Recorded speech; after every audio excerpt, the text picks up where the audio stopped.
இசை கருவிகளின் வகைகள் பார்க்கலாம். இசையை வந்து ரெண்டாக பிரிக்கிறாங்க. குரல் வழி இசை, கருவி வழி இசை அப்படின்னு இசையை ரெண்டாக பிரிக்கிறாங்க.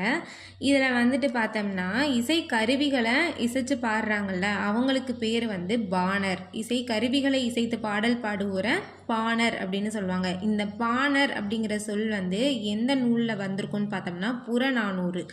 நல்லியாள் மறுப்பின் மெல்ல வாங்கி பாணன் சூடான் பாடினி அணியாள் அப்படிங்கிற பாடல் வந்து புறநானூரில் இடம்பெற்றிருக்கும். இப்போ இசை கருவிகளின் வகைகள் பார்க்கலாம். இசை கருவிகள் வந்து 4 வகைப்படும். இசை 2 வகைப்படும். இசை கருவிகள் வந்து 4 வகைப்படும். தோல் கருவி, நரம்பு கருவி, காற்று கருவி, அதுக்கப்புறம் கஞ்சக்கருவி அப்படின்னு 4 வகையாக பிரிக்கிறாங்க. இதில் தோல் கருவினா என்னென்னா விலங்குகளோட தோலால் மூடப்பட்டு செய்யப்படும் கருவிக்கு பேர் தோல் கருவி. எடுத்துக்காட்டு முழவு, முரசு. இது ரெண்டுமே வந்து விலங்குகளோட தோலால் மூடப்பட்டு செய்யப்படுது. முழவு, முரசு. நரம்பு அல்லது தந்திகளை உடையவை நரம்பு கருவிகள். நரம்பு கருவிகள்னா நரம்பு அல்லது தந்திகளை உடையவை. எடுத்துக்காட்டு பார்த்தோம்னா யாழும் வீணையும்.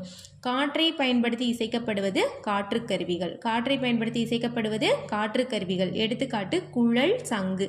ஒன்றோடு ஒன்று மோதி இசைக்கப்படுவது தான் கஞ்சக்கருவிகள். ஒன்றோடு ஒன்று மோதி இசைக்கப்படுறதுக்கு பேர் கஞ்சக்கருவிகள். எடுத்துக்காட்டு சாளரா, சேகண்டி. ஓகேங்களா, சாளரா, சேகண்டி. Okay, thank you.